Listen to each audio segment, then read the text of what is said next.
Hello everyone, welcome to your law school. আজ আমরা discuss করব সুপ্রিম কোর্টে সিএম মমতা ব্যানার্জির হিস্টোরিক্যাল পার্টিসিপেশন নিয়ে। পশ্চিমবঙ্গের মুখ্যমন্ত্রী বনাম নির্বাচন কমিশন আইনি লড়াই। ভারতের বিচার ব্যবস্থায় এক নজিরবিহীন ঘটনা। গণতন্ত্রের অধিকার রক্ষার তাগিদে খোদ মুখ্যমন্ত্রী মমতা বন্দ্যোপাধ্যায় ভারতের সর্বোচ্চ আদালতে নির্বাচন কমিশনের বিরুদ্ধে আইনি লড়াইয়ে অবতীর্ণ হয়েছেন। মূল বিষয় ভোটার তালিকা সংশোধনের প্রক্রিয়া এবং তার স্বচ্ছতা।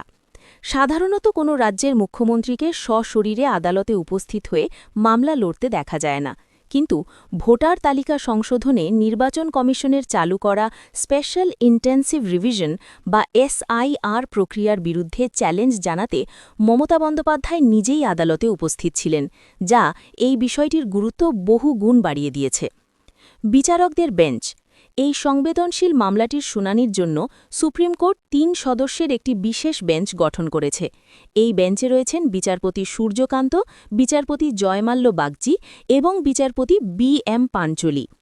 বিরোধের কেন্দ্রবিন্দু লড়াইয়ের মূলে রয়েছে এসআইআর প্রক্রিয়া। অভিযোগ উঠেছে যে নামের বানানের সামান্য ভুল বা ভাষাগত পার্থক্যের জন্য বহু সাধারণ ভোটারকে সন্দেহভাজন তালিকায় ফেলা হচ্ছে। আদালতের মতে ভোটার তালিকার মতো স্পর্শকাতর বিষয়ে সামান্য ভুলও নাগরিকদের ভোটাধিকার কেড়ে নেওয়ার মতো বড় সমস্যা তৈরি করতে পারে। পরিসংখ্যানের অসঙ্গতি রাজ্য সরকার আদালতে তথ্যের অসঙ্গতি পেশ করেছে। দেখা যাচ্ছে প্রায় ৩২ লক্ষ ভোটার তথ্যে ভুল রয়েছে এবং প্রায় ১.৩৬ কোটি আনম্যাপড ভোটার রয়েছেন। সরকারের দাবি এই বিপুল সংখ্যক অসঙ্গতি আসলে ভোটারদের অধিকার হরণের একটি ইঙ্গিত। সাধারণ মানুষের ভোগান্তি যাচাইকরণের নামে সাধারণ মানুষকে ঘণ্টার পর ঘণ্টা লাইনে দাঁড় করিয়ে হয়রানি করা হচ্ছে।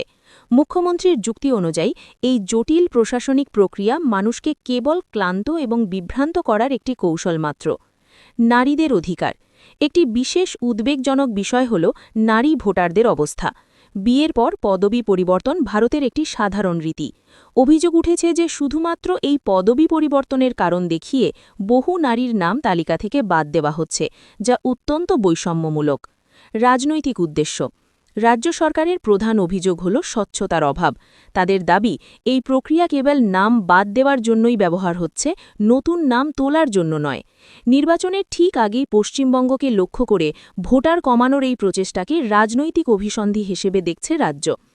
কমিশনের পাল্টা যুক্তি অন্যদিকে নির্বাচন কমিশনের পক্ষে আইনজীবী রাকেশ দ্বিবেদী এবং কেন্দ্রের পক্ষে সলিসিটর জেনারেল তুষার মেহতা দাবি করেছেন যে রাজ্য পর্যাপ্ত অফিসার দিচ্ছে না।